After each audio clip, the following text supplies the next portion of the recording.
Welcome to Voices of the Underground, hosted by Young Ty and Robert Go.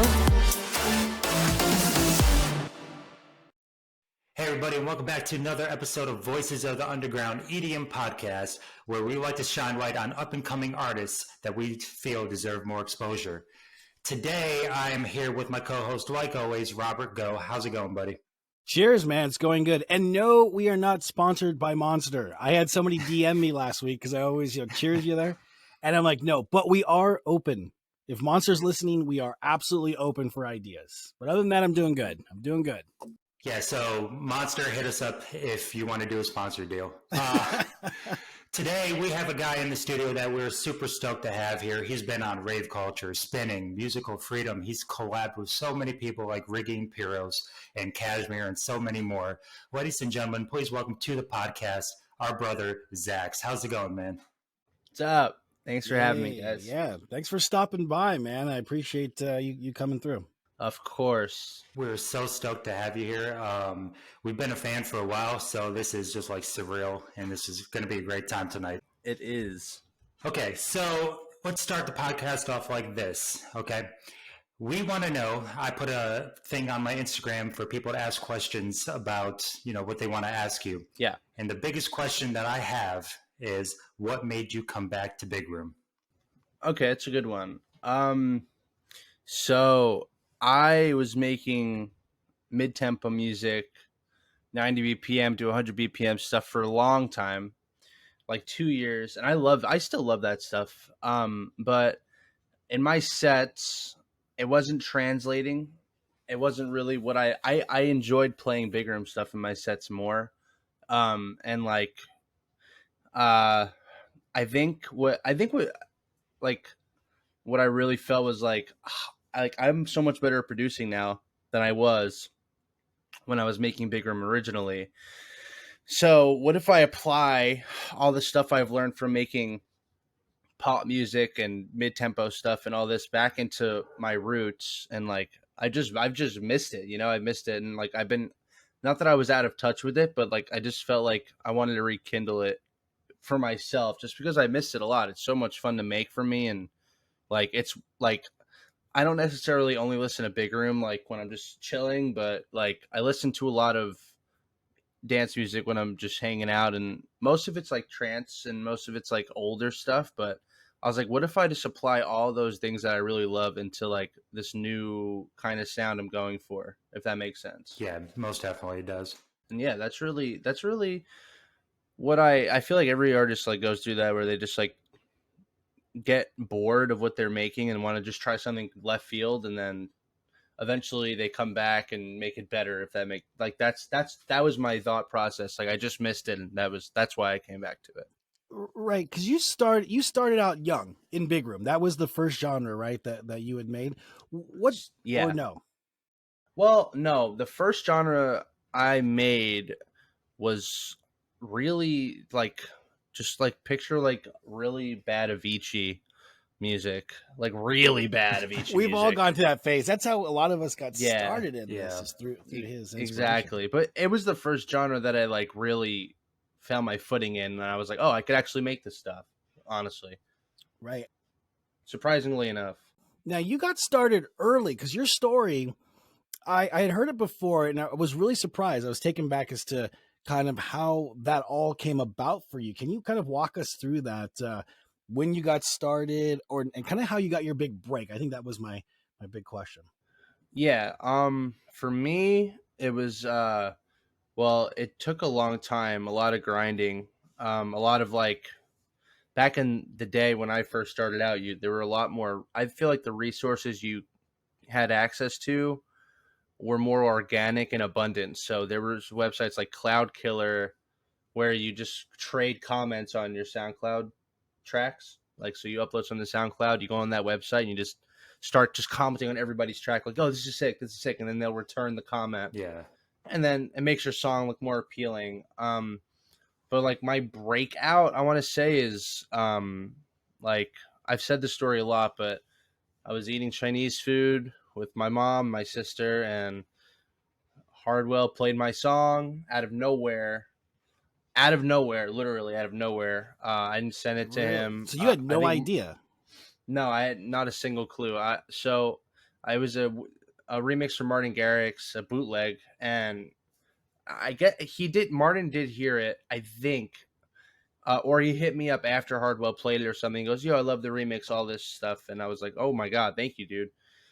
And then after Hardwell played it, I'm really downplaying what it meant to me at the time, but it really was like absolutely I incredible. can only Like that, it imagine. was just nuts. Yeah, at the time, like that's like Jesus playing your song or something. Yeah. Like actually, it really is. It's Yeah. like the equivalent. So it felt crazy because like before that, like I had like friends and family listening to my stuff, and then the Cloud Killers people who are just they're not even listening, they're just commenting on it. And yeah, whoever would just pass by and listen. So the songs would accumulate like 500,000 plays, maybe 1,000, maybe 500, and then the one that Hardwell played, got to like 20, 30 to 50K to 100K, and like I was like, oh my god. And then uh like then it just like snowballed into a bunch of stuff. Like I kind of tried to leverage it. Like, so I was like, okay, now what can I do with this newfound, or this new, like, this new opportunity? Like, okay, I'm supported by this guy now, and there's proof of it, and people know it, and people are excited about it. And it was just so much more organic back then, So like, I had lots of people now focusing on me, and it was just my remix. So then I saw like a photo on Facebook of some local guy playing a show at a dope ass club. It looked crazy. It looked like a festival. So I hit him up, and he goes, "Oh, what's up, bro?" And then I guess he looked at my page. He goes, "Oh, what's up, bro? Oh, what's up? Oh, Hardwell played your song. Oh, like let me link you with the guy who books me." And then he did. And then the guy who books him was like, "Oh, let me manage you, man. I'll put you on all the shows." Wow. And then like, cause he saw money signs or whatever. But I was like 15 or 16 at this period. So you are an early Yeah, no, it teenager. was it was like very quick. Yeah, very early. I was a kid. That's like 0 to 100. Like at this point, you're literally a freshman in high school at this point, and you're Yeah, getting hit up yeah, pretty much. by these guys wanting to manage. How did you like? What did your family say? Like, how did you guys handle that? I can only imagine. Nobody. Well, that wasn't even really the part that made my like. So like after that, so I did eventually start working with that guy, and he started booking me in New York City and in Queens and Brooklyn, all those spots. And like I went from not leaving my room ever unless I'm going to like my friend's neighborhood to hang out or whatever, to now I'm like traveling to Manhattan by myself, like, which isn't crazy. I mean, as a teenager, but I just never did that. So, and I'm going there in my backpack, and I'm playing with my laptop in it, and I'm playing these shows, and I'm getting home at like 5 in the morning, and then I'm doing that a lot, and then that kind of helped me accumulate a local fan base here in New York, and like that also really helped a lot. So, um, but yeah, after that, like, I mean, I stayed with that dude for a minute, and then it just I kind of went to another manager who I worked with well, but like then whatever happened. Then I went to another manager who wound up working out really well, and then whatever happened. Now I have the same manager for like 4 years. Um, but it was a lot of jumping around, a lot of ups and downs, a ton of ups and downs. It wasn't the like my career didn't start fast um until like I got put under like an official management agency that was like on Wall Street, all this crazy shit. And I remember I go to their office, and I was like, "What's up?" And this was after the falling on my last manager, and they're like, "Yeah, so like we want to put you on tour with Tiesto. We want to put you on spinning records. We want to do all this." And I'm like, I'm still in high school at the time, so I'm like, "Oh, okay. Like that sounds great, actually." So and then they were like, "Well, yeah, but like we're gonna have to take you out of school, because it's gonna be like a full time thing." And I'm like, "Oh, okay. Well, that sounds great, actually, because I sucked in school anyway." I was really, I was really like, school to me was like just I would pretend to go to school. Like I would get on the bus and go one stop over, wait for my mom's car to pass, and go home and make music. And that's what I did for like like that was my school. But You were so born to do this, man. That's gutsy too. yeah, yeah. I don't know, like, because I have a very addictive personality, so, and I'm obsessive over stuff, like, so I think I got really obsessed with it when I saw people really picking up and liking my stuff. And then when I saw I was getting support from people that were like superstars and people that were killing it, I was like, oh my God. So like I'm kind of good at this. And that's all I really needed. That was the only push I really needed to like really just not go to school and figure it out. Like, Well, I'd say I guess figure it out. it's working out pretty well so far. You know, Yeah, like yeah, it is. It has. I've learned a lot over the years. It has worked. I think I'd like to think that it's been completely worth it, and I feel like it has. I feel like I'm still having so much fun doing it. You know. Right. And speaking about Tiesto and all that, how has that relationship gotten to where it's at now? Like, how did you guys meet? I know you said you went on tour with him, but Yeah. how has that relationship grown in time? So in the beginning, I remember the first thing that management did was put me on his show at LAVO in New York City, and I remember like walking in there with my dad, and my manager was like, "We want you to meet Tice." I was like, "Oh, okay. Who's Tice?" And I'm like, they're like, Tiesto. I'm like, oh, um, and and I'm like, I'm in this club. I'm like 17. I'm not supposed to be there. Although, let me like, even before this though, I had experience in nightclubs. Like, I wasn't new to the scene anymore at this point. Like, I've been going out every night now. I'm going to Posh every weekend. I'm like, I'm very active in the nightlife scene. Yeah. So I go and I just see Tiesto there, and I'm like, holy, like, damn. I'm like, what's up, man? Like, he goes, oh, nice to meet you. Excited to see your set tonight. I'm like, thank you. And then that was really it. And then I went down and I played, and that was it. But over the year, like nowadays, he's more of a mentor to me. Like, I can hit him up at any time, and if I need advice or if I need a feedback on a track or something, and he'll hit me back and tell me his honest thoughts. He won't bullshit me because he doesn't really need to. There's nothing to gain from bullshitting me. And he's just super supportive. Like he plays my songs. He'll post them on his Instagram, and it's like super, like, it's just such a cool thing. It did like, and it didn't start like that. Like, I feel like in the beginning it was kind of like just it was like a feel out process to see if I was like worth working with. And I guess I tried to prove myself, but I did. I played in Vegas with him like every other weekend at Haksan, um and that was cool. And but like, on top of all that stuff, like, you got to remember the looming cloud of bigger and becoming oversaturated, and that was what I was making. So that was like looming right over the corner while all this really cool stuff is happening, and it kind of like collided. And I personally, even with the bigger and bubble, I wasn't like completely sold on it anymore either. I was like, man, like, I can't make a song that isn't just because I wasn't at that point when I was like touring a lot, full time, and doing all that stuff. I wasn't in love with the music I was making anymore, and that's kind of like, that was a big turning point for me as well.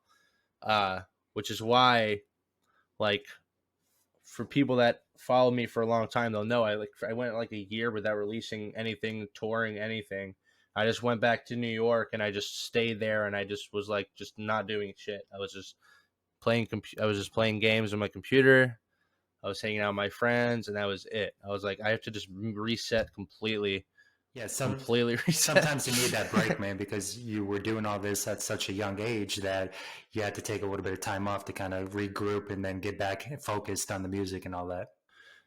Yeah, because if there's one piece of advice I can offer anybody, it's like, if you're making shit, you could be making paintings, you could be doing whatever. You could say the same thing. Like, I like this whole topic, like, is really annoying to me still, but like, you could say this with NFTs and stuff. Any kind of artist, like, you got people that are trying to like flip NFTs and stuff. Like, they're like taking a picture of like a I don't know, a jar of pickles and trying to sell it. Oh, so you saw But that it's one not too. Yeah, yeah. So you got, but my point is like, if you just put half-ass work in and you're just doing things to try and make money and all this, like some people are doing with that, I guess, like they're just trying to flip something, you're not really gonna have long-term success or any success. And that's what I was feeling. I was like, I'm making like survival music right now. Like I'm just trying to make whatever track the label will be okay with, and then I'm just gonna keep touring, and that's it. And that's not what I wanted. Yeah, well, at this time, and all that scene how Rob's wearing the Big Room Never Dies hat, at this time, were you feeling that Big Room was kind of falling off and dying and all that, and that it needed a new sound to bring it back?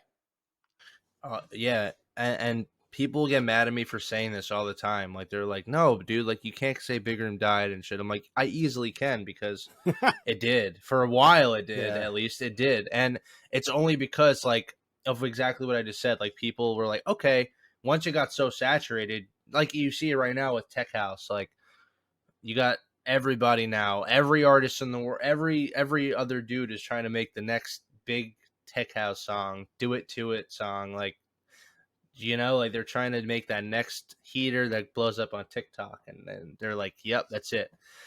And that's what Big Room was. Except with Big Room, it was more funny. You had people sampling like the most random instruments and animals and shit, and just like plopping a kick on it and just like releasing it and hoping people be like, "Oh, this is really out of the box. Yeah, Good job, dude." yeah. Right. That's what it was for a long time. Like, and I was like, I never got to that point with it. I kind of like I had so many tracks though at the time that the label didn't want because I had an obligation to them to release music. So but I was making now at this time. I was starting to go into that like rabbit hole of like other sounds and stuff, and they weren't having it. So it just didn't work out, and that's fine. It worked out for me. What label did you have an The exclusive whole deal tree, with? like spinning. Okay.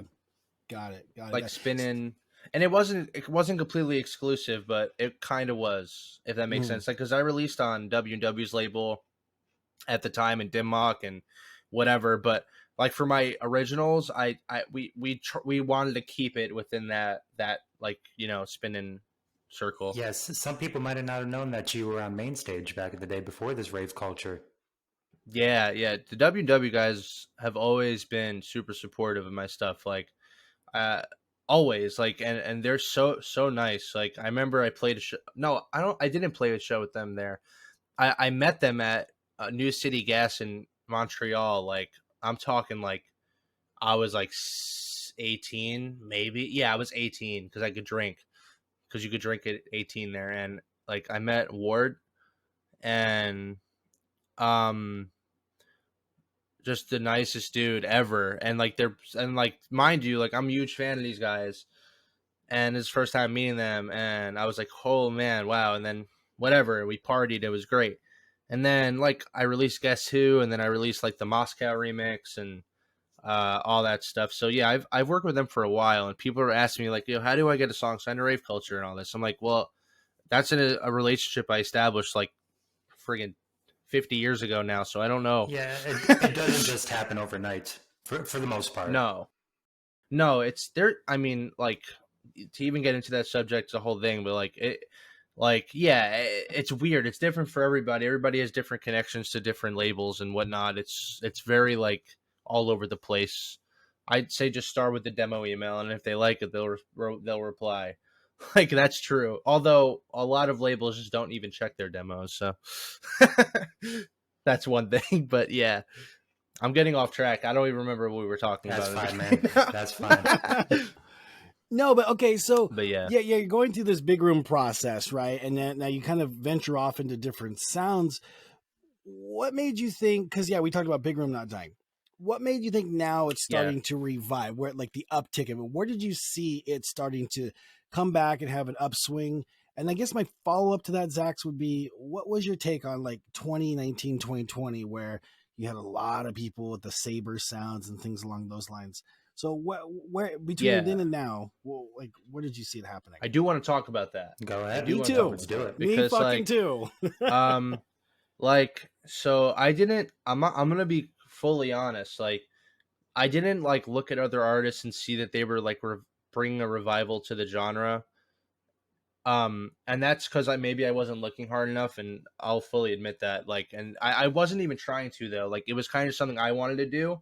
I didn't like look at like, let's say W and rave culture and be like, oh wow, rave culture is doing really well as a label. I really now want to make big group. I kind of was just like I said, it was just kind of like something I wanted to do just because I was getting bored and like I was just excited about it. Like I was like not excited about what I was doing, and then I was excited about this. So I was like, let's do this. Let's just exciting, and let's just see what I made Diddybop on stream, that track on Rave Culture. I made it on stream, and I got super excited. I'm like, oh damn, I can still do this. And then like one night I was like, why don't I just fucking make Big Room again? Like this is so much fun. And then that was really it. That was it. That was all it took. And then after the fact, I did listen to a lot of what was coming out on the labels, and I still have labels like turning down my new tracks because they're not sounding like that style you're referring to.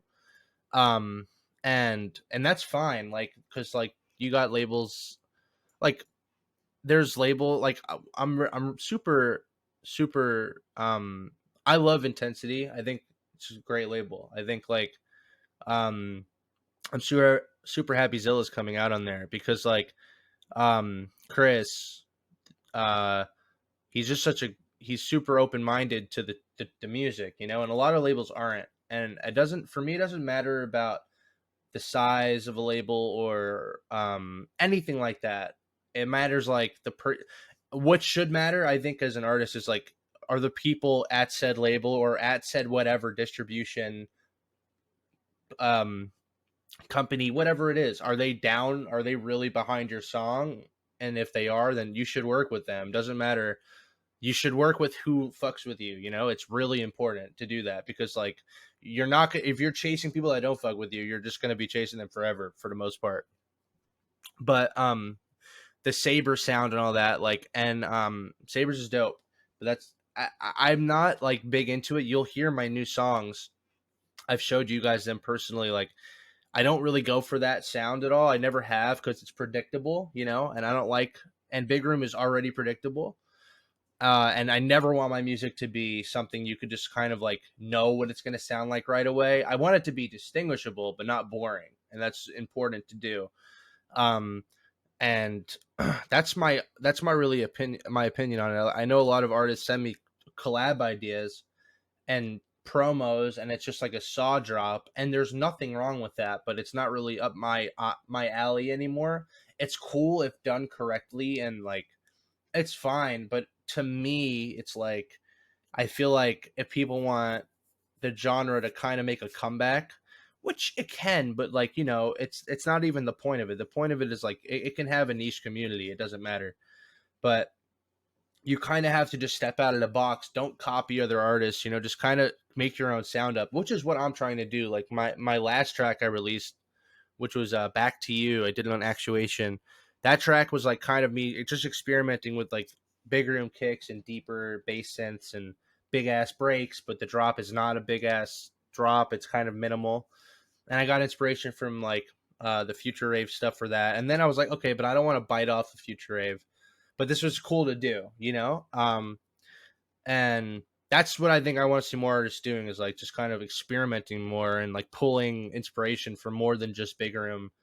Pull it from other genres. Could be any genre. It doesn't matter. It could be country. Well, but just pull something from it. And I do that. I literally do that. Yeah, no, exactly. I pull from country music for my big room songs. Very underrated genre. Yeah, no, I'm with you. It's a very underrated genre. We talked about it before we got on here. Fucking love country. So Yes. if you guys are peer pressured to not like country music, fucking missing out. I use a pedal steel guitar in all of my breakdowns, and that's like the most famous country instrument in my opinion. It's one of the most notable, and when I listen to that music, like I always look out for that really loomy, like dreary guitar over the melody. And I was like, I need to apply this to my shit because I'm so obsessed with it. And then I bought this contact pack, and it's this pedal steel guitar. Okay. and it's so hard to use, but it sounds so nice. It doesn't sound like it's from any country song in the tracks, but it's just the fact that it's there. I got inspired from country music, whatever. But I think it's important to do that. Just get inspired by different shit. That's what started my whole like mid-tempo rebellion, whatever the hell you want to call it. Okay, wait. So Ty and I talk about this, and Ty, I want you to chime in on this too. Okay. We've talked about it almost every episode. Music that works live. Okay. And when we talked about, the reason I thought Big Room, the reason I feel like Big Room was on a downswing is because a lot of the stuff that was being made couldn't necessarily work at festivals. Obviously, COVID and there not being festivals attributes to that as well. But when you produce, when you sit in there, do you think, hey, this could absolutely smash live on the main stage? Do you sit there and think about, okay, I could actually vibe and dance to this? Is that something that you take into consideration while producing? No, because my songs 9 times out of 10 don't. No, they do. No, they do. They do. Okay, let me reword that. Yeah. 9 times out of 10, like I'll send a song to a label and the A&R will tell me like, you have to cut this down because my songs are like 10 minutes long. And they're like, you have to cut this down. You can't have this song be this long with all this shit in it. And I don't. I usually cut it down myself. I'm like, yeah, but I'm lazy. So I was like, yeah, I was going to do that anyway. I just want to know if you like the track before I waste my time finishing it. And then, I mean, I don't go in with that thought process, though. I don't ever go in with a thought process when I make a track. I kind of just, like, see what happens. Because, like, I got over that a long time ago. Because, like I said, like, when I was the first go around at making bigger in music, I had a thought process, and it was like, okay, I need to make this music because it will do really good on Spotify and whatever. I will get shows because I made this song. The label will thank me and sign it, and I won't have to worry about anything. And that's how I thought, and that was a shitty way to think. So nowadays I just kind of vibe with whatever happens. Like, for instance, the Zilla track, like, I mean, I don't think there's a lot of Godzilla fans, but like 90% of festival goers aren't going to like get excited when they hear Godzilla roaring. I will, they won't, but yeah, who the fuck cares? I grew up on that, man. Those bad, those 80s films. Yeah, exactly. Yeah, it is the way you do it. So like I did make it so if I play it live, it's not like awkward. People will be like, oh, who? But you know, I guess it's just a method to it. Like you kind of just put in what you like, but make sure like it'll work. You're making club music after all, so make sure that it works for a club and a festival, you know? That's how I think you should look. I don't know. It's just I try not to overthink it. Like I make tons of tracks that are like just they'll never get released, but fuck it, they sound cool, whatever. Okay, nice. All right, so you've got a ton of tracks. You've been releasing for several years now. You got a lot of IDs floating out there, a lot of things coming up on the horizon. What DAW did you make those tracks in? In FL Studio. Fucking forever. You don't know how many people we've had on the show that use Ableton, and Rob dogs me every single episode. It's your time to shine. Ableton's like looking at an Excel sheet. No, it's organized, it's corporate, it's grown up. That's FL what we Studio has a little plugin where it puts a little dancer, like it puts a little like GIF of like a dancer, and it just dances to your song, and that just automatically makes it the winner here. Well, Rob, how about you tell ZAXX exactly how you feel about FL Studio and what it's meant for? It's a starter. Okay, I've been on record saying it's the starter DAW. You start with it, you make some beats in that motherfucker, and then you grow up to Ableton. But in this case, and all the bangers you've made, still in FL Studio. I give you a lot of props. Yeah, for that. I mean, here's the thing. FL Studio, I can see why you would say that, because it definitely is the most attractive or appealing DAW at first. It's very intuitive, except for like guitar band.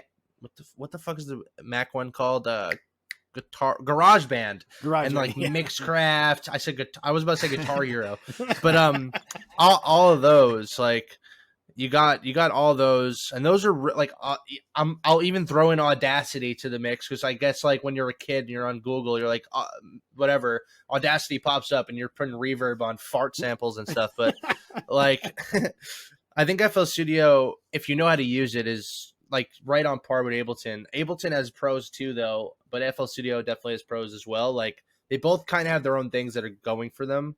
But there's still artists that produce. Like Martin Garrix produces on FL, but Zed produces I've on heard of him. Ableton. So so I've heard of oh, you know, pretty sure Afrojack, you know, all the Avicii, you know, he produced on FL. So it's still, yeah. I was just say we have this argument every single episode, man. So it's just refreshing to hear that we have an FL Studio user because I've said Cave Room, Yeah. Blaster Jacks, and all those guys. Which Yeah. I know you're a big Blaster Jacks fan. Have you ever tried reaching out to them and signing tracks to them? Yeah, so like I I've know known the those guys for story. years too. I've known them for years too. And like and I think that they like they know that I like love their music and stuff. I always have. I'd say I'm not like I'm a big fan of their older stuff. I still love their new stuff too, but like their older stuff was it for me. Like it was so inspiring. It was so badass. Like 15 is such a badass song. Most Like definitely. it's so badass. Yeah, and that's my favorite track they've ever put out. And like yeah, I've reached out to them, you know, like but you know, it's hard, you know.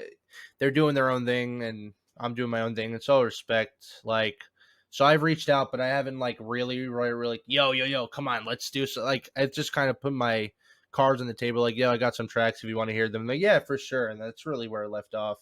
So we'll see what happens with that. I don't know. But yeah, those guys are awesome. I love I think my favorite big room, they're definitely up there, my favorite big room artists. But man, like I gotta say, like I think my favorite of all time has to be Hardwell. Like as far as big room goes, you know, like he really was the guy doing the thing. You know, he curated the genre, not curated it, but he made it big. You know, Yeah. So, well, and I respect him for that. speaking of Hardwell and all that, do you think that the big room sound will change, or maybe, yeah, do you think the big room sound will change when Hardwell does make his return back to the music scene? No, I don't fully think he's going to be releasing Big Room. I don't Interesting. know, but I don't think he Interesting. will Why do you think be that? making. Just because, like, I don't know. It just feels like, you know, he'll have some. Maybe he will. I don't know, but I feel like after all this time, you know, I'm sure he's been. I don't know. You know what? He will. Let me take that back. He'll be making bigger music, but you know, like towards the end of his, not the end, but like towards his that like where his hiatus came in, he wasn't really making big room. He was making a lot of other stuff, like whatever. I've always loved his progressive stuff too. I think that like I don't know what he's going to be doing. I'd love for it to be big room. If it'll change the sound, I don't know. But I think it'll kind of ignite a spark and like inspire new producers, because remember, that's a different time. Like a lot of kids now going to festivals, like probably like, they know of him, but they've never seen a set, or you know, like it's different now. It really is. There's a lot of new kids going to shows. So we'll see. I don't really know. Like I'll always love Hardwell and respect his work. He's awesome. I liken it to like Swedish House Mafia, right? Like when they came back, everyone had this expectations of like the old I knew sounds. they weren't gonna do that. I knew they were gonna do Yeah, that. right. And now it's a little darker. It's like mid tempo. It's different. It's different. And I think a lot of maybe older fans might have been Yeah. disappointed with that. But you got to remember, like you said, this is a very young generation. EDM is very young, right? Like these festivals are exactly. 18, they're 21. That's like the peak. Yeah. So you've got a lot of new listeners that they're been capturing. And, But you got to remember, at the end of the day, when you're that big of an artist, it's like you're a corporation. You're a fucking, you know. So at the end of the day, you're going to have writing camps and people on your tracks, writing them and helping and all this. And you have to make songs that will generate money. Like, as shitty as that sounds. It's a business.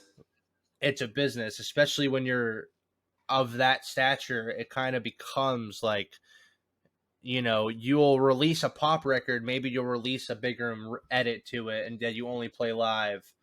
A lot of artists do that. Like most big artists are doing that, and there's exceptions. Like you got You already see that. Like David Guetta, he releases a song with Lord, and then he remixes it under the Future Rave thing, you know, like, and that's what I think we'll see from Hardwell. Like, I don't know though. I have no idea. Like Swedish House Mafia, they're not obviously never were a big room act, but they'll play different remixes of their tracks live, you know. And I didn't think they were going to come back and release a fucking "Don't You Worry, Child" kind of track, because, like I said, it's a whole new generation. You know what works in this generation because of all the data from fucking TikTok and whatever.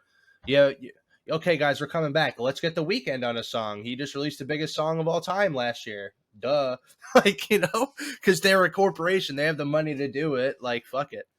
That's just how it works. Unfortunately, I think in that stature, you just have to go with the flow. If you want to maintain your stature, you got to kind of stick with what works. And it sucks, but a lot of artists are also like at that point, and they're making out of the box music, left field music. But you know, it's always going to be the thing. Like Martin Garrix released Animals, but I didn't think for the rest of his life he was going to release Animals. And although I wish he would, Yeah. but he slowly delved into the pop path because that's what's blowing up right now. Like you got this tech house record, "Do It To It" by A-Craze. I don't know if you guys have heard it. You've definitely heard it actually. The Zed opened up with it at EDC, and it's like that's the "Do It To It" vocals, an old pop record by Cherish, and plop that on a tech house beat because tech house is in right now. Bang. I don't know. That's just how I look at it. EDM is pretty fucking it's a big formula when you look at it, the grand scheme of things. So I don't know. you talked about TikTok and getting information from social media. How much weight do you, ZAXX the artist, put into your social media accounts, like your Instagrams, your Twitters? Like, is that something you put a lot of weight into to collect data for yourself? Because I know you've put some tracks on there. So yeah, what's your take on that?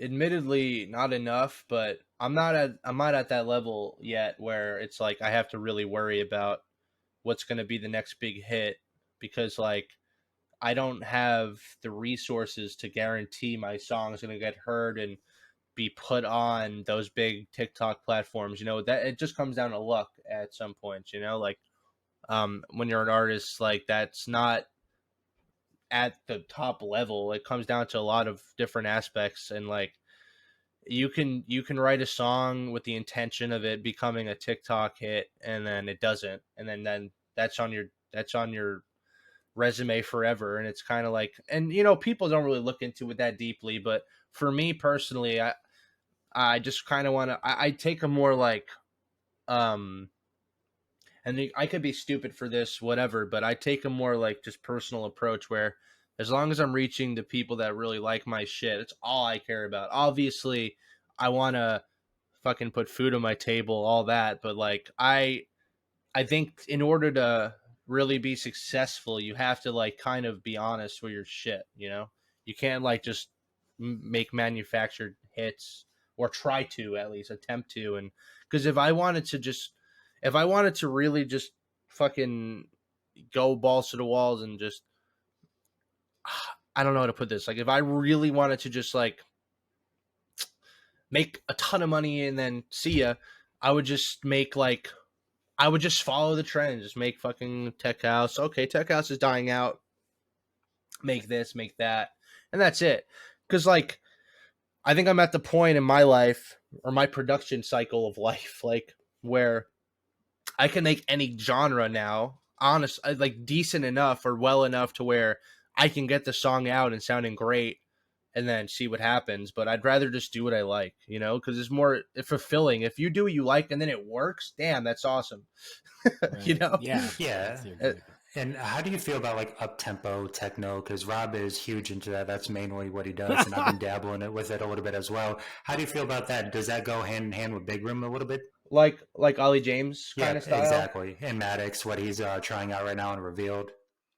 It's not like my favorite, only because I probably haven't listened to enough of it, like, so I can't even say like, oh, I love that stuff. But I think it's cool. Like, it's innovative, you know, like it's stepping out of the box, is exactly what I'm saying. Like, you don't have to be at the 128 mark to make even bigger room, you know, like it doesn't need to be 128. It doesn't.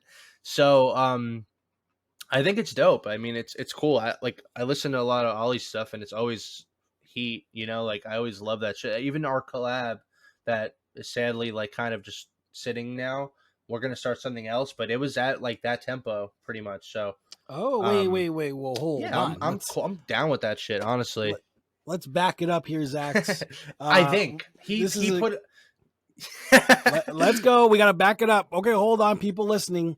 You're telling me that somewhere in the space of your hard drive, there is an Ollie James ZAXX ID floating around, or ideas floating around. Yeah. Yes. Ooh, yeah. There's like fire. 3. Yeah, there's a bunch. Me and Ollie, like Ollie's such a nice dude. I love that guy. He's just such a sweet kid. Like, he's such a nice kid. But, you know, like we had a track we both really liked, but the labels didn't like it. So we were like, okay, like we'll just try something else, whatever. So that's where we're not actively working on something, like, and I'm bad too, because like I had I had ideas with a lot of artists, like I just sometimes get writer's block and it really puts me off. So like they'll send me an idea and I won't be able to finish it just because I have no ideas. Like, my writer's block is bad. I feel like I'm more of a track starter than a finisher. You know, as a collaborator, I like to start the track and get the vibe going. But yeah, there's something floating around. Yeah, for sure. I am excited to hear that, because you're right. Ollie James is one of the good guys in the business. Not everybody's like that, but I've talked to him. I've worked with him a little bit, and that's another announcement for another day. But that dude is a good human being. He's got his heart in the right place, and I'm really happy that he signed to Rave Culture. Genuinely nice guy. Yeah, me too. And he broke through on Rave Culture, and now his time is here, and I'm pretty excited for him. Yeah. So he's killing it. Okay, so speaking of Diddybop, all right, you're going to kind of finishing up on that, because that was the track that kind of re-captured me. I was like, yo, this is fucking heat. Now, I know you don't think of it that way as you're producing it, but when I heard that, I was getting calls from my friends. No, I did. When I produced that, you knew. I did. Okay, I so did. You knew I that was knew. going to be big. I was getting calls from my friends who do not fuck with EDM. And they were like, yo, have you heard this? I'm like, of course I've heard this. And, That's awesome. But dude, I made it on stream. I was like, holy shit, this is tight. Okay, so on stream, what are you talking, like as you were live streaming? On Twitch. Yeah. Oh, I shit. said to my Twitch chat, I was like, fuck it, let's just make a Big Room song right now. This was like one of the first Big Room songs I made, like, in years. And I was like, oh, damn, this is sick. And then the story with that track is it was originally supposed to be like so I made it, and then it was supposed to be a collab with Timmy Trumpet. Oh, really? Because that, this is why people listen to this fucking show, because you get information like this. What? Yeah. Well, I sent it to him and he really loved it, but he had a busy schedule, so he's like, I'll hit you up in like a month or two and we'll see. And then we kind of just were like, I was like, yo, I'm just gonna put it out. We'll work on something else. He goes, all right, whatever, that's fine. Because like I said, his schedule is really busy, and I had sent it to Rave Culture and they wanted it, so I didn't want to wait. I kind of wanted to just get it going, and then and you know, I'm still working on the follow up to that song, for Rave Culture. We're just looking for the right one, like the right track. It's been a long time of a lot of emails and a lot of like. Changes, but I'm working on something. It's fucking sick. But yeah, so that track, I was super, super excited when they signed it, because I was like, okay, they gave me like the validation I needed to like keep pushing, you know, because like I was like, okay, so this label, they're rightly so doing really well in this space of the big room sound, and they're signing the track, so it must mean that the song is good, and worthy of like. Like, people can, I kind of looked at it as like I kind of looked at that track as like whoever was saying like, dude, like, you're washed, your shit sucks, you can't make this anymore. I was like, go fuck yourself. Here's the song. You know what I mean?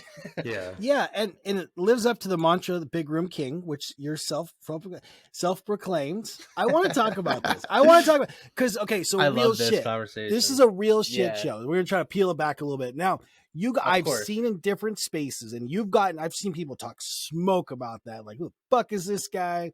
Big Room King? Yeah. Has he not met Hardwell? This, that. What and the about other. Hardwell? Yeah. Yeah, Of course. Yeah, exactly. Did Martin Hardwell die? But like, you've talked about this before and why you've done that, and I thought it was really interesting. So for the people who don't know the story behind that, share that with us. Well, yeah, like part of the reason I went and did that is because of exactly what you just said. It got people mad, and I love that because it's like, okay, well, tough. I mean, you could say the same thing. Anybody could. And then another reason was just like, you know, like if you want, and like I have like really big aspirations, and if you want to be taken seriously, you kind of have to like put yourself out there and make big proclamations. You have to say shit that people are gonna really disagree with, because there's people that are already doing it maybe better than you in somebody else's eyes, and even in my eyes, obviously there's better producers than me, but it's all subjective. So like, It gets the people talking though. yeah, and that's what you want. I mean, especially when you're trying to create music in a genre where it could use some reignition. And like, I have people that like my music. I have like my supporters and my fan base and stuff. And like, I know that they'll back that idea, and that's all I need. So I don't care if a random person doesn't agree with it, but you know, the fact that they're even thinking and talking about it only helps me try and push that message forward. And it's not even trying to be what's the word? I'm not trying to be overconfident or anything or pretentious. It's kind of just like, it's just a branding thing. It's kind of just like, I just feel like I could work with around that, and like it just sets the bar really high for myself, you know?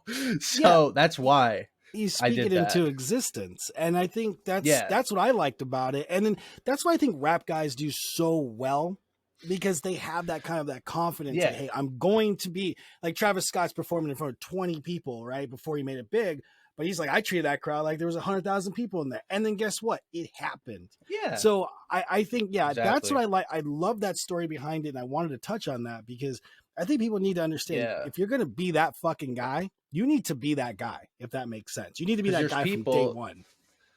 People, I'll look at other threads and other like under my tracks on YouTube or Instagram, if somebody posts it and they'll say, oh, Big Room King or whatever, and it's just random people, and it just means like, okay, like, so that's why I did it, because like you have to like have some kind of message. Although that's it's a 3-word thing, but it's just something that people can get behind. Just spam. Yeah. but like to look at it in a more simple point of view, it's like, I don't fucking care. Like, I just really fuck with my new music. That's why I did it. I love it. Honestly, it has and it's no disrespect to anybody else, you know, like it's no disrespect to anybody else. It's just like, fuck it. Why not? Yep, I agree. So let's keep talking about music because we have a few other topics we want to touch on. We got another question from our Discord. It says, if you could choose an artist to collab with, who would it be? Any artist to collab with? It's a good question. So, or multiple. So if I had to pick, I'll do like 3. I'd wanna, and they're not gonna be bigger artists, because I think it'd be cool to work with somebody who's not normally in that space. So I'd love to work with well, to start with a simple one, I'd love to make a track with WW, because I feel like our sounds are really, well, I have a more trancey sound nowadays. Like, you'll hear it in all my newer tracks, like the one that Tiesto's playing out, like it's straight trancey beautifulness, in my opinion. And WW's music like resonates with me because like their breaks, their music, it's always beautiful. So them, I want to make a song with Gareth Emery, another trance guy. Okay, that's a good choice. Yeah. I think, that's yeah, a real I think good that choice. would be. I think I've been listening to him for forever. He's like probably one of my favorite dance artists ever. Him and EDX are tied for like two of my favorite artists in the dance music world.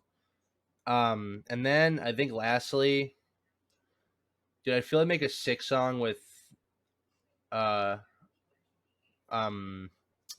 Robert Smith from The Cure, who are a really dope band, but like, yeah, he has a very weird voice, and he did a song with Crystal Castles.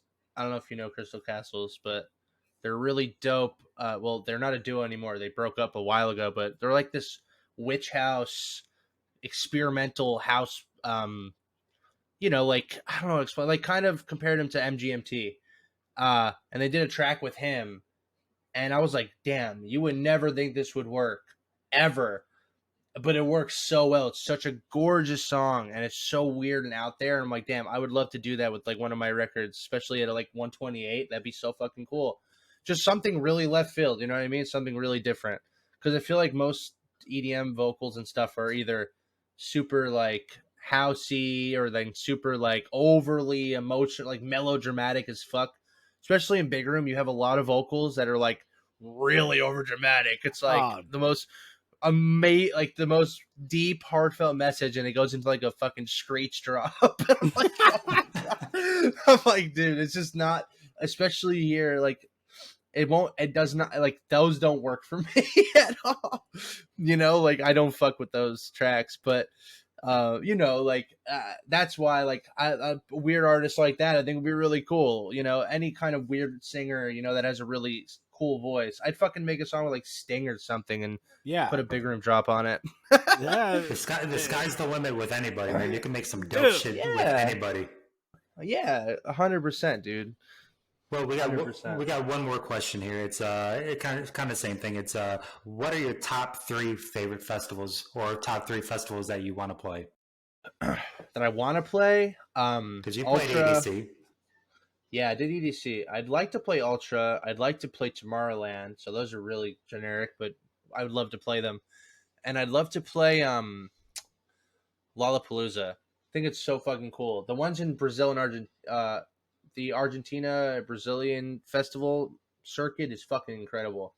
Like they go crazy there. I'd love to play in Brazil.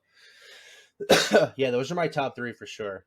Lollapalooza over there, and Ultra and Tomorrowland. Just don't have your name blurred out by Martin Garrix. I read about that. I don't know what I think I read his apology. I was like, dude, I was like, anybody who knows this kid knows he didn't do that on purpose, because he's the nicest human on earth. He's nicer than some like people. He is nicer than like half the people that I know that aren't him. Yeah, which is incredible. A guy that big, that nice. But, it's rare to see it. I know. I saw that. I laughed my ass off. So okay, Ultra. So I always love that. I've always loved that kid. Are you going to Ultra this year? I won't go to Ultra until I play it. I like that. That's how I look at it. That's what I did with EDC. I didn't go to EDC because I only went to EDC once I played it. I have that for like every festival. So I won't go to like Tomorrowland. But I don't think many producers like fly out to Belgium just to go to Tomorrowland. But Ultra's like the exception because it's really not that far. But I don't want to go there until like I get booked for it, because it'll mean a lot more than just to go. And I don't know. That's just a weird rule I have I feel like a lot of people have that rule, but I manifested it once, so fuck it. They do, and like I remember the story about, I think it was Martin Garrix that went and he was in the audience, and then the next year he was on the main stage. So it could work both ways. Exactly. Yeah. You could go to Ultra. I honestly don't want to go. Like, I don't like going to festivals unless I'm playing at them or shows. Like, because I'm claustrophobic. I like to be home. There's nothing wrong with that, man. Listen, I don't want to go walk around Miami for a fucking week, and I don't know. I'm very boring nowadays. Maybe like 4 years ago I'd be more down, but I like to chill. No, for sure. You're making music at your house, and you're making your money at your house, so why leave? Yeah, why not? So something that people don't know about you that you were kind enough to share with us last time we were hanging out, you have a passion, a passion for hot sauce, hot items, jalapenos, all of those things. You were like a connoisseur. It's gonna go grab them. This, I mean, it was like, it was spectacular. Oh, you can't even see it. Damn it. Hold on, I could fix this. Hold on. All right, well, damn, it won't work. Here, I'll just grab one. Look at this thing. Look at all these. I have a whole box of these. Hold on. Of these crazy ass peppers I bought. these insanely hot, crazy peppers. Oh, you can't fucking see them. It's okay. They're big peppers. Just picture big peppers. But yeah, like, I am a fucking freak for hot food. I love it. I love it a lot. What got you into the peppers and the hot sauce and all that and stuff too? Because you're like into it. I don't know, man. I'm, like I said, I'm weird. I have an obsessive, addictive personality. So, I tried this beef jerky once. That was way too hot for me. I was like, oh my god, I'm dying. But this tastes really good. And I was like, you know what? I bet I could build a tolerance to this shit. And then I did. And like, I don't know why. It's like, dude, I spent half my time in like Facebook groups talking about hot sauce. And so like that box I just showed you, I bought that off a dude on Facebook who like grows peppers, and I just eat them.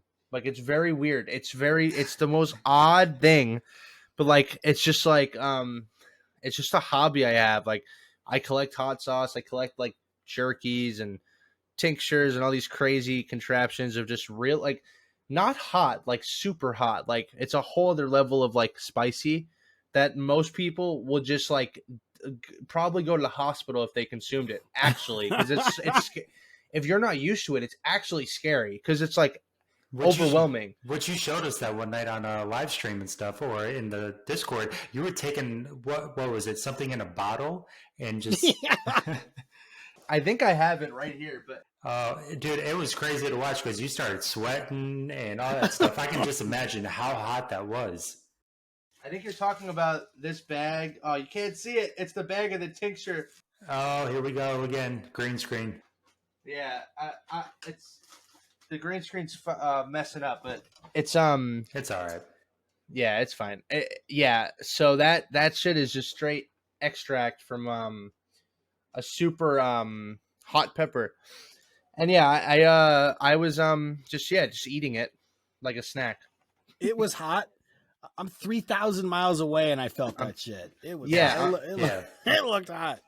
I'm trying to focus my camera if you're wondering what I'm doing. But yeah, it's a huge hobby of mine. It's just, I don't know. Ask my girlfriend. She fucking can't take it. I feel so bad because all I talk about is hot sauce. Nice. It's all good. I have another food question. Clearly, I like food. I mean, there's no way around that. Me too, man. You've lived here in California, actually not too far up the road from me.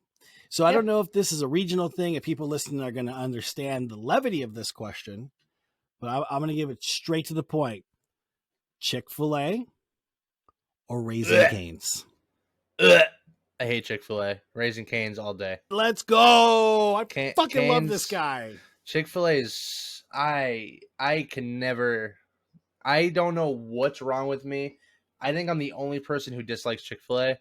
I think Cane's is just like, oh wait, hold on.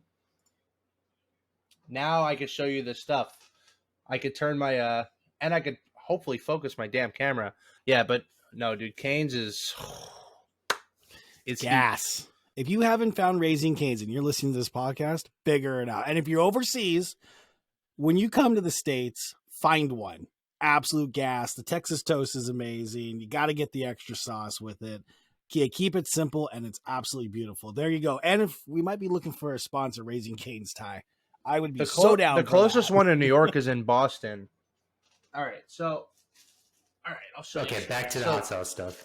The bag you were talking about was this bag filled with the tincture, the eyedroppers. Woo! And then I have like these things. I actually just got a package in the mail. I just got a package of some shit. I haven't opened it yet. I'm very excited to open it. I ordered this challenge beef jerky.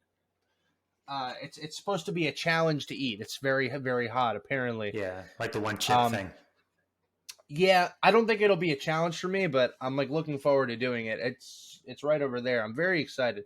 It's from Archer's Beef Jerky. They're like all in every store, but usually like the big brands, whenever they make some kind of like hot product, it's never really, they never fully commit to it. They kind of just like put a tad bit of whatever in there, but well, we'll see. Nobody wants to get sued, ZAXX, on a max level. You're getting nobody wants a lawsuit. True. That's very true. Very true. Well, see, now people who are watching, they know more about your personal life outside of making bangers. So, yeah, dude. You're back in Big New York hobby. now. You were out in California for a little bit. You're back in New York now. Yes, Where sir. does one get the best slice of pizza? Where do you get the best pie in New York? Staten Island. You go to Staten Island. I'm from there, so you go to Staten Island. Sorry, and you go to this little spot named Ambrosino's in the little town of Oakwood in Staten Island, and you go get yourself a vodka slice, and then you thank me later. I'm literally That's my writing favorite this down. slice. I swear to God, That's a very solid slice, and I don't know if that's because of the nostalgia, but that place is so good, and it's a little, my best friend's brother-in-law owns it, so that also might be a little bit of a there might be a bias there, but it actually isn't, because even before he owned it, we would go there. Even before he was his brother-in-law, we would go there. So like that spot's fire, but like for something more accessible, can't go wrong with like Grimaldi's and Dumbo, or L&B in Brooklyn. Can't go wrong with any of those. Well, I used to live in New York, so I was on Long Island. Have you ever gone out to Long Island and got yourself a bomb-ass slice like at like Little Vinny's or something? No, but Long Island, I used to go to Cherry Valley a lot. Which is Cherry Valley? No, I don't. It's this deli that sells these insane sandwiches just stuffed with shit, and it's so good.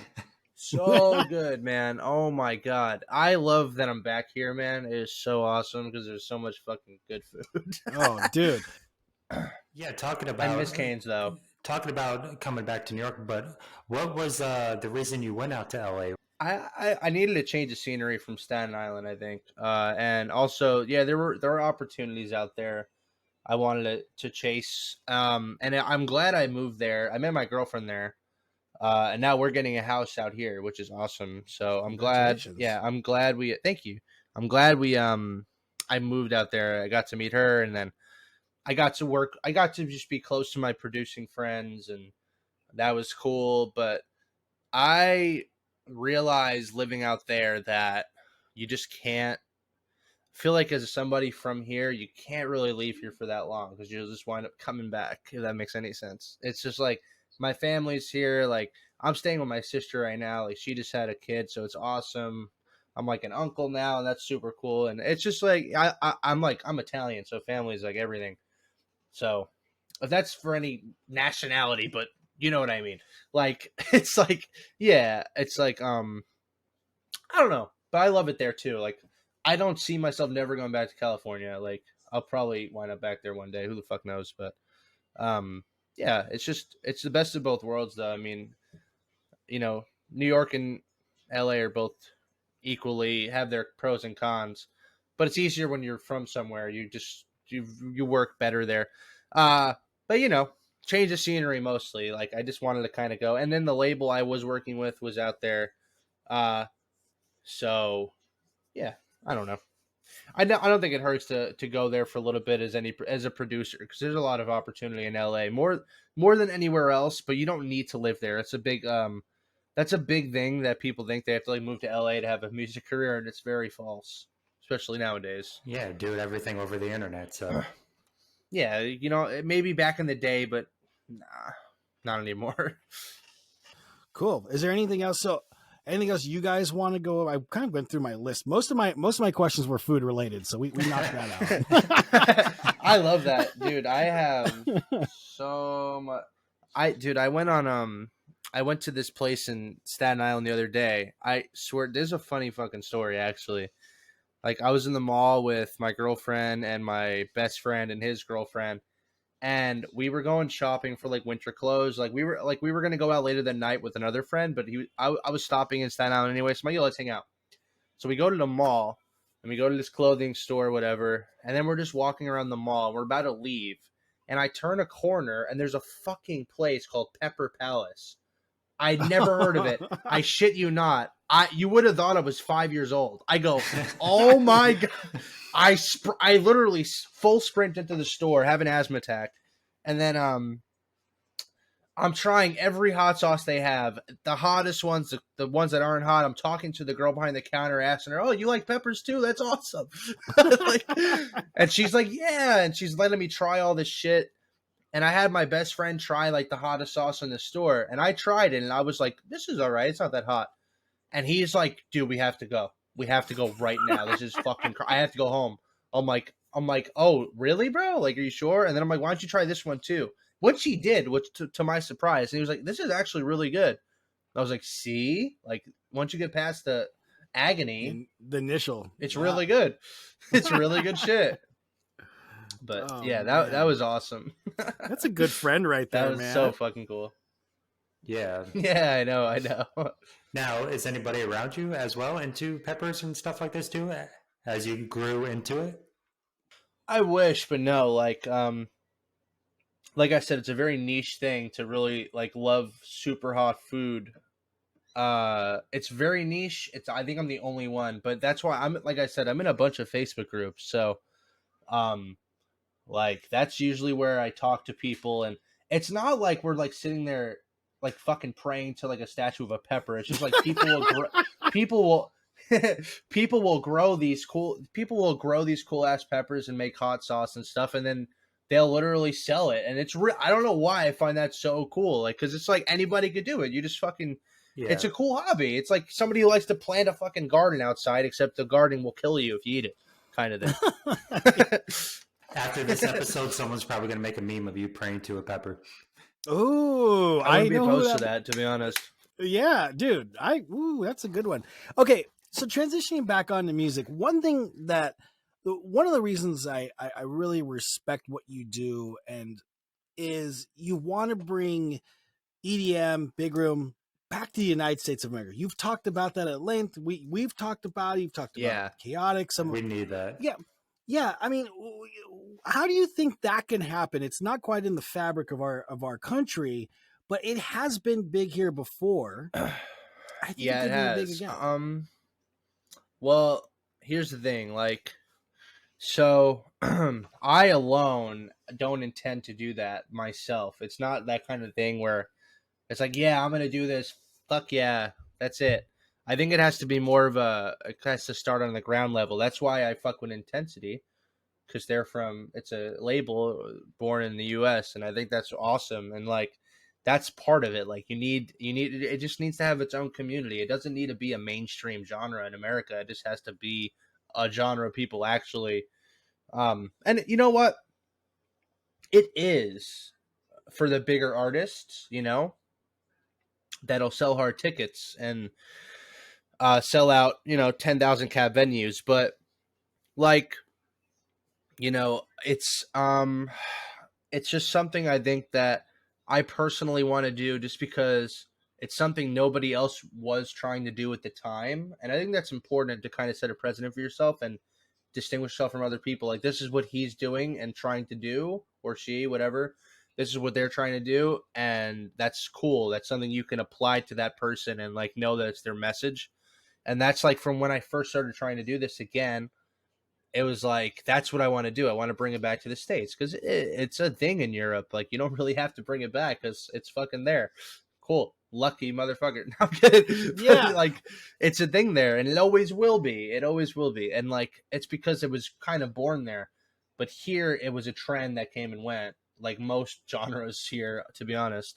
So like, yeah, I mean, I just want to kind of bring, I I just want to, I don't know how I'm going to do it. I think what I'm doing is kind of, uh, you know, there was an initial big hype when I announced it. And then as anything else, people are excited, and then you can't really control labels. You can't control a lot of things, but I know that, um, if I, really, I know it as a person myself, like if I really put my mind to something and I care about it, I'll do it. And what I don't care about, don't worry, I will not do it. So like school, for instance. So it's like, um, I'm just gonna apply myself and see what I can do to try and revitalize it here. Whether that's starting my own label or doing a fucking yearly tour where I bring upcoming artists, whatever. If it gets to that point, like it's just something. It's gonna take a lot of work, but I think it's possible, especially like because I'm lucky enough to have like like Tiesto's backing what I'm doing, and like really putting my shit out there, and that puts a lot of eyes on it, and when they see his page and I'm on it, and then they go to my page, they see what I'm trying to do. And like I said, it's new kids, uh and they don't even know what Big Room is, and then they listen to the music, and then they listen to artists that are similar to me, and whatever, fucking it goes on and on. But as far as like a very organized plan to do it, like, no, I don't have one. It never was like that. It's kind of just what I wanted to put out there, and like the standard, like I said, I wanted to set for like this goal of mine. I always thought that, like, yeah, if you took a group of EDM guys and the subgenres within EDM, so it could be more of an up-tempo guy, your big room guy, whatever. I always thought if you took those group of Americans on tour around this country, that you can do some serious damage here, and you can really expose some people, because obviously it's big. It's $1 billion industry in our country because we have EDC, we've got Ultra, so we have these festivals that drive a lot of revenue for, like you said, the bigger guys. But I think at the local Yeah. levels, even some places in LA or New York where it's a lot of hip hop type stuff, I think those clubs could be had for a take. They play like open format. If you had like this group of Americans that would go around on a tour stop kind of style, and you were to organize that, I think that would be fantastic for the scene. It'd be good for our Yeah, country. and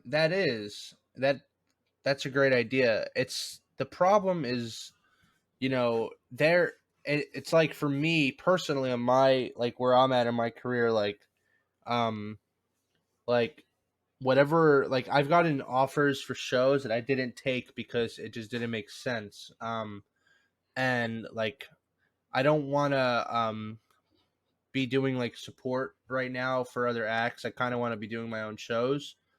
And part of the reason is that I'm not going to play a support set for somebody at this current moment. It just won't, it's not going to, it would be kind of rude to the other artist, and like, um, if for me to play all my shit because it's all heavy.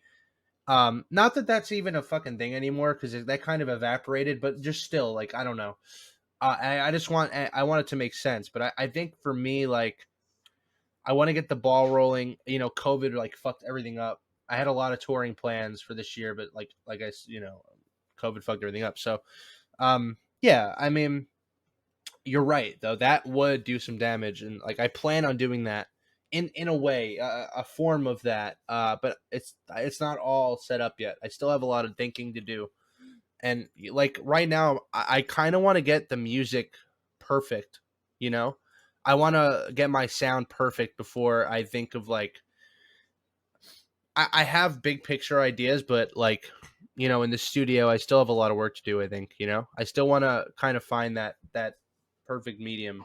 If that makes sense. Yeah, and to circle back, when festivals come back and all that too, that's when people will get exposed more to Big Room, and then all Yeah, these kids that haven't really heard about it for the past couple of years, they'll be like, okay, this is what I remember, or this is new to me. Let me check this out. So yeah, and I played Big Room at this festival called Ubby Dubby, like in April a while ago, of this year, and I played a whole Big Room set, all my new Big Room stuff, and a lot of people did not know what to do to it. A lot of people were going there expecting to headbang, and that's how it is right now. A lot of it's not really what kids are educated about. They're educated about bass music right now and tech house.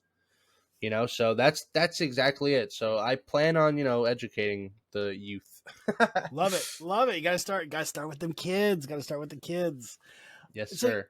you've been around for quite some time. So you're 24 now, so 9, 10 years. So obviously you produce your own music. You've been in the studio. You've been on the grassroots.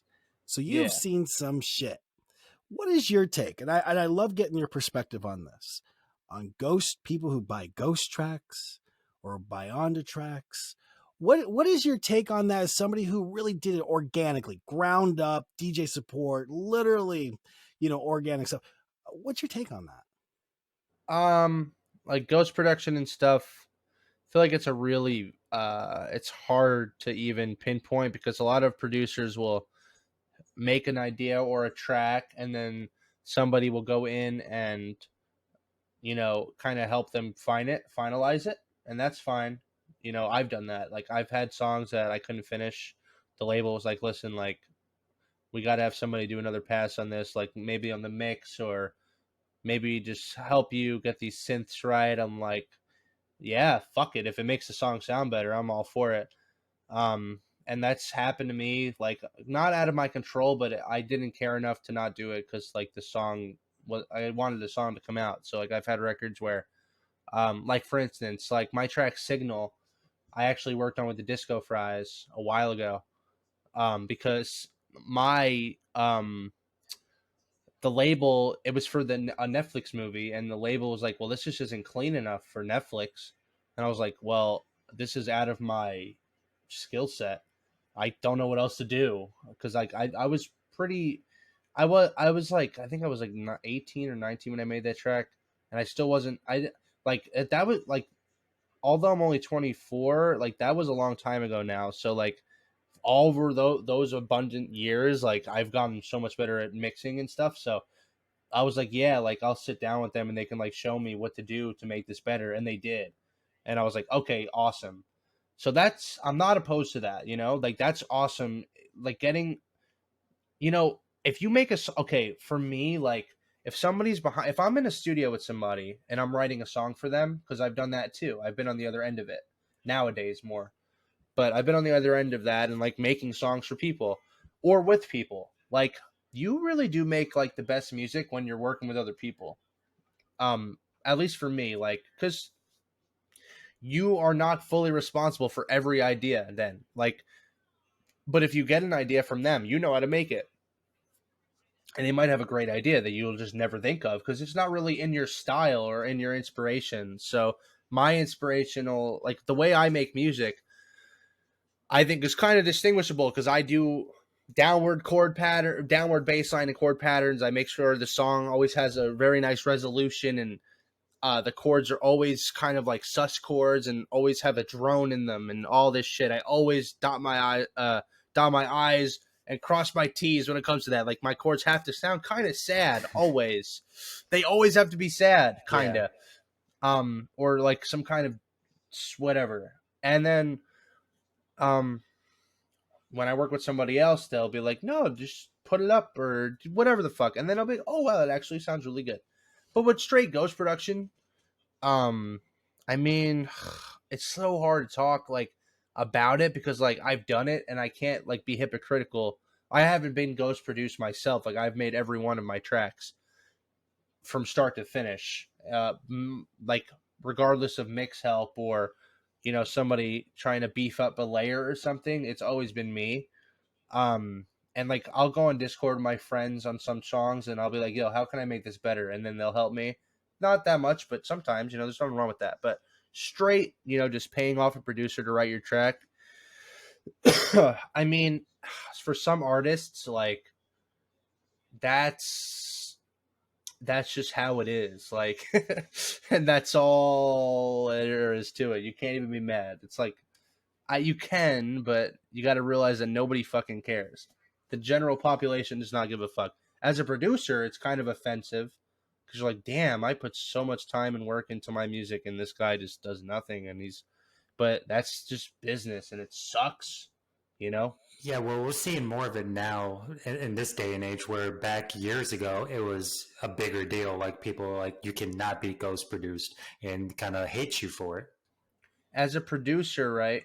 You know that Swedish House Mafia, all three of them, did not go sit in the studio and just produce those songs and release them like anybody else.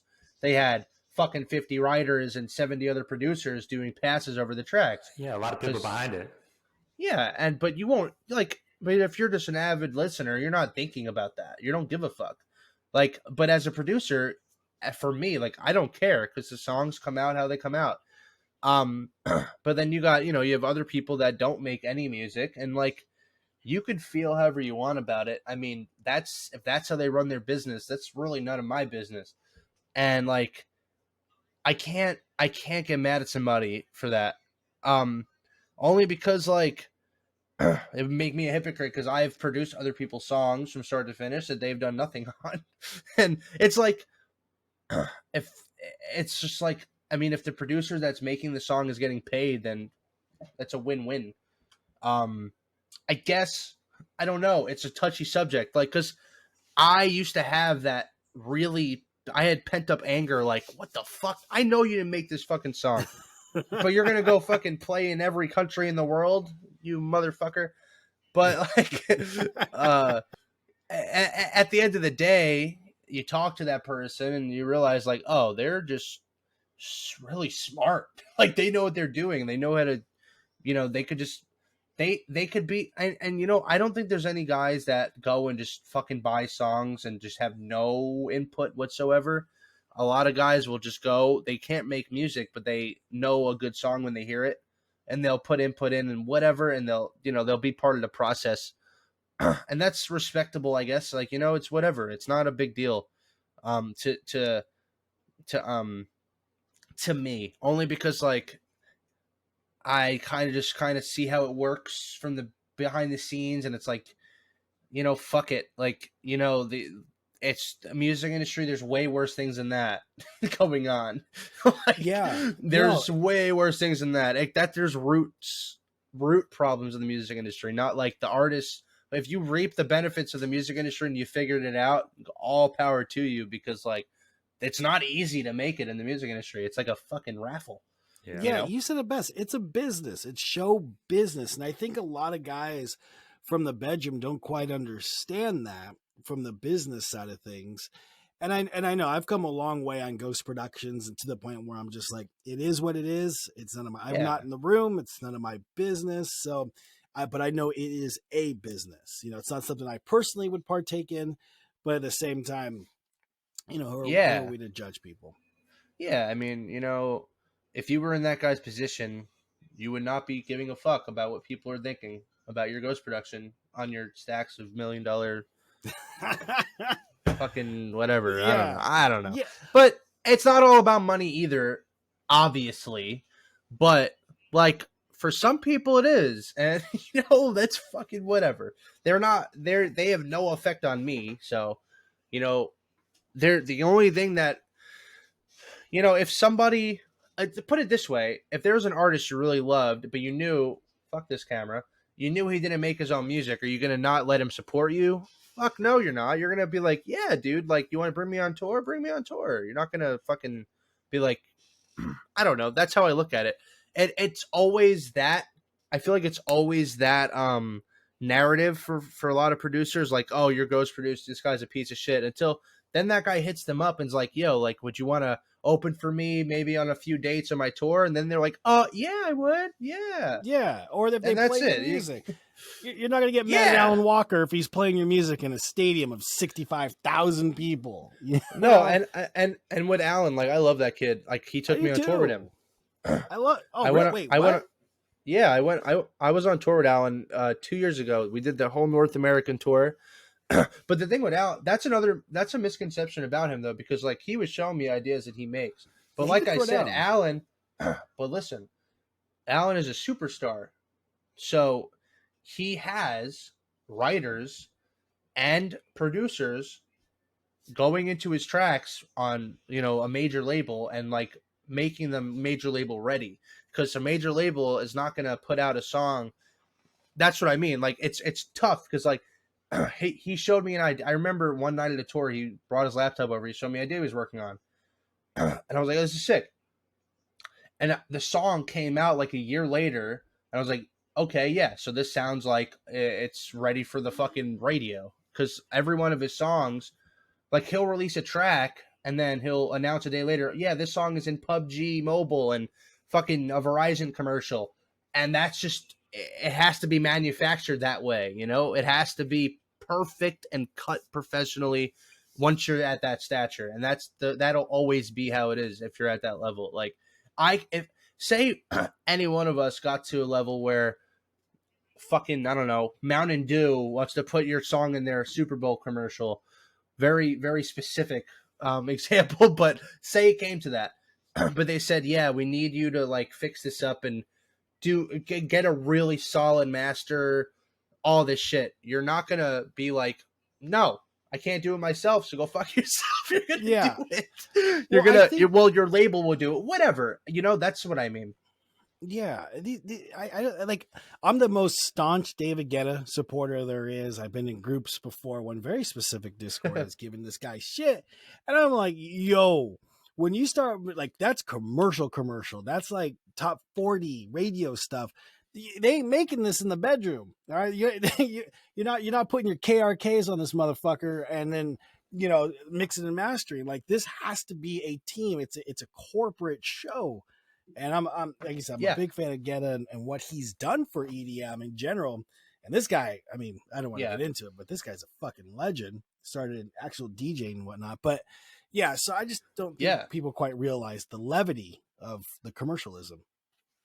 Yeah, that's the thing. Like at the end of the day, if you're making music and you want it to be a job, once it becomes a job, there's going to be parts of the job that you're not going to like or that you will like. And there's going to be parts of jobs you're just going to have to accept. And that's it. You know, because then I remember the exact moment music became a job for me. And I was like, fuck. Because it was just so different. It felt different in that moment when I had a deadline to meet. And it was like a serious deadline. And like a lot of shit depended on it. And that was it. I was like, damn, okay, so this is really what I'm doing now. I can't play Counter-Strike tonight. Like, that's what it was. That's what it was. I was like, fuck, okay. So, yeah. I don't know. It's like Ghost Production and all that. It'll just forever be a fucking thing. It happens in every other genre. I mean, dance music is it's not. It's going to be here forever.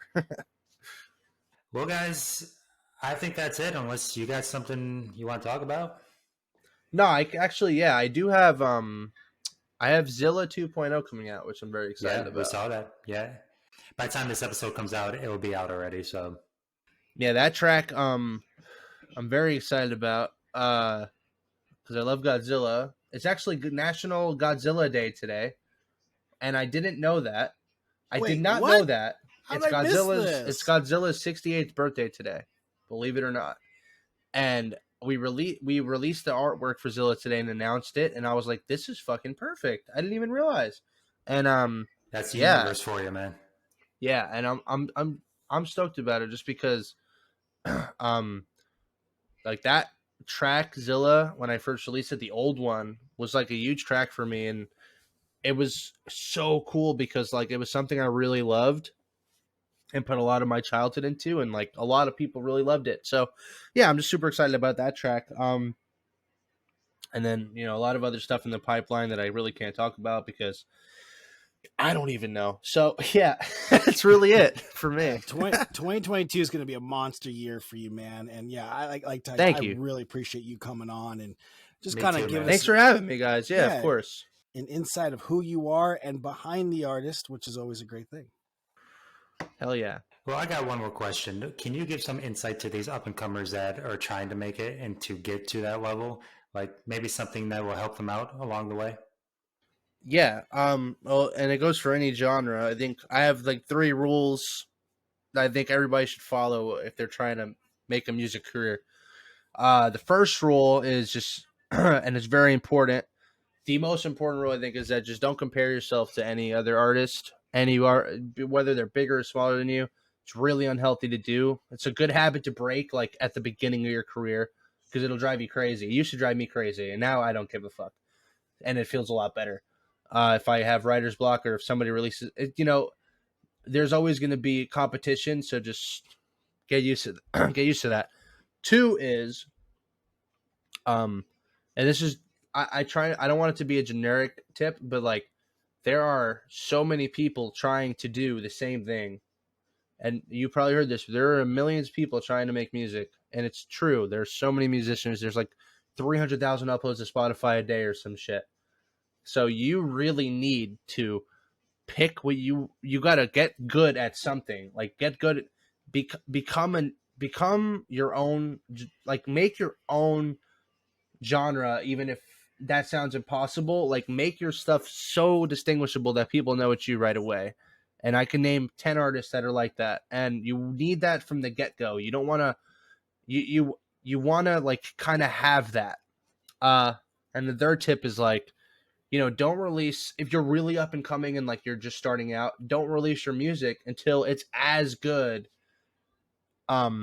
quality wise to the people you look up to. And I mean as good quality wise, not like your idea isn't as good as theirs. Like it needs to sound quality wise like up to par with what's coming out, because you need to give yourself a shot. You can't first give impression.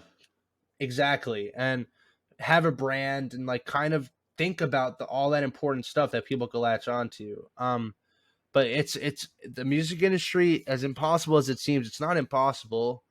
It's not. I mean, anybody, who really dedicates the time can make a music career out of it. And, your career is going to be different than mine or fucking Tiesto's or fucking, I don't know, anybody, any artist. Like, it's going to be different than anybody's career because it's yours. And, just the number one thing is to have fun doing it. It's if you can make music, you're lucky enough as it is. So you can literally make music. It's not, a lot of people can't even fucking draw a circle, never mind make an entire orchestration of a song, so you gotta just take the little wins. Like, fuck, I can make a